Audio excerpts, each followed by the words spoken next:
संभल की सरकार, उत्तर प्रदेश सरकार जिम्मेदार है, सरकार के अधिकारी जिम्मेदार हैं और उनके खिलाफ कार्रवाई होनी चाहिए। हम राम को लाए हैं, नोबडी विल बिलीव कि राम के लाने वाले लोग। राम क्या 22 जनवरी को आए हैं? राम तो अनाद काल से हैं। रामचरित मानस कब लिखा गया है और राम की मर्यादा रही, और राम की मर्यादा का बयान है कि दैविक भौतिक तापा, राम राज काहू न व्यापा। मतलब यह है कि राम के राज में किसी को किसी प्रकार की तकलीफ नहीं होगी। ये राम राज था, तो वहाँ की देवतुल्य जनता ने हमको जिताया है और ये संदेश पूरे देश को दिया है कि भारतीय जनता पार्टी की धर्म के आधार पर राजनीति नहीं चली है। अब धर्म के आधार पर राजनीति नहीं चलेगी। उत्तर प्रदेश अयोध्या में बीजेपी को बुरी तरीके से लोकसभा चुनाव में पटकनी दे देने वाले अवधेश प्रसाद जी हमारे साथ मौजूद हैं, समाजवादी पार्टी से सांसद हैं। सवाल यही है सर कि 1992 के तरफ क्या उत्तर प्रदेश जा रहा है? कभी जौनपुर, कभी संभल, ज्ञान व्यापी चल ही रहा था।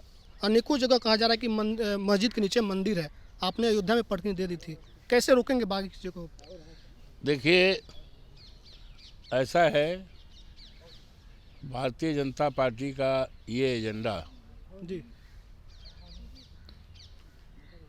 फैजाबाद लोकसभा के देवतुल्य मतदाताओं ने, वहाँ के सम्मानित जनता ने बिल्कुल नकार दिया है। हमको जिता करके जी अवधेश प्रसाद को समाजवादी पार्टी इंडिया गठबंधन के उम्मीदवार और माननीय अखिलेश यादव जी के उम्मीदवार, जिन्होंने सामान्य सीट, लोकसभा फैजाबाद सामान्य सीट है जी और मेरा संबंध रिजर्वेशन से है।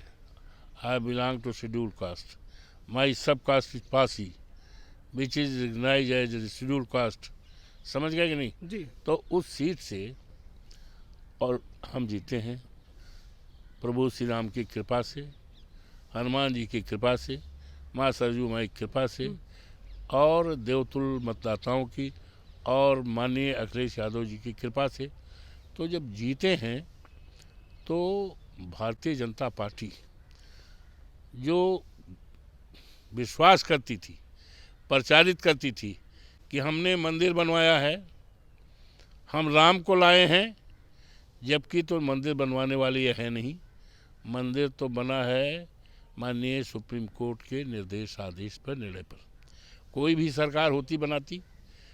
और मंदिर जो कहते हैं कि हमने बनवाया है, तो मंदिर तो भी अधूरा है, अभी मंदिर में 1.5-2 साल लगेगा। और ये भी कहा हम राम को लाए हैं, नोबडी विल बिलीव कि राम के लाने वाले लोग।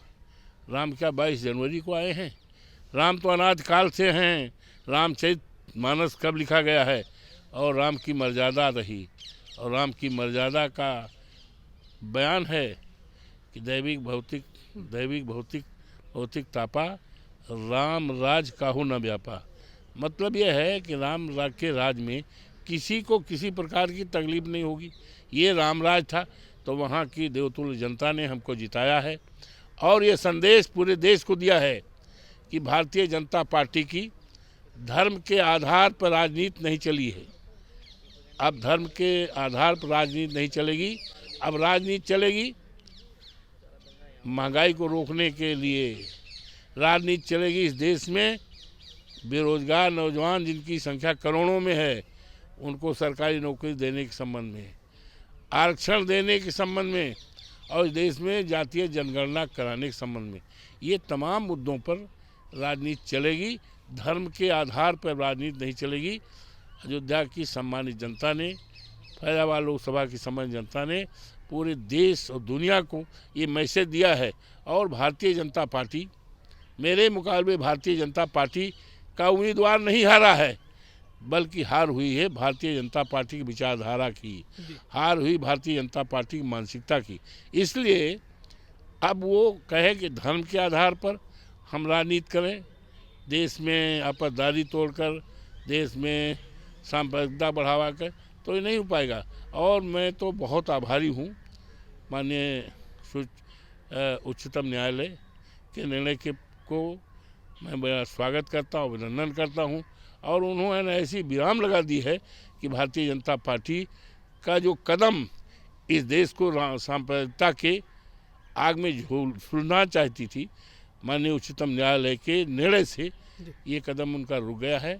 इस देश में आपसदारी, भाईचारा और अनेकता में एकता का जो सूत्रपात है, गंगा जमुनी जो हमारी संस्कृति है, वो बरकरार होगी, होती रहेगी और मजबूत होती रहेगी। आपने ठीक तो बड़ी अयोध्या में आपने पटकनी दे दी, अयोध्या में उनका राजनीति खत्म हो गया, लेकिन अब उन्होंने संभल चुन लिया है, जौनपुर चुन लिया है। पटकनी हमने नहीं दिया है, पटकनी तो दिया है जी, हमने कह दिया ना, लोग देवतुल्य मतदाताओं ने संभल जामा सम्मानित मस्जिद पर क्या कहेंगे सर? है। संभल जामा मस्जिद पर जिस तरह से कुछ हुआ ऐसा है, संभल इस देश में आपसदारी, भाईचारा का पैगाम संदेश देने वाला स्थान है, लेकिन भारतीय जनता पार्टी ने उस स्थान को तोड़ने का काम किया है, आपसदारी, भाईचारा, सौहार्द बिगाड़ने का काम किया है। और जो घटना की है वो बड़ी दर्दनाक है। हमारी पार्टी के प्रतिनिधिमंडल गया था, माता प्रसाद पांडे की अध्यक्षता में, नहीं जाने दिया।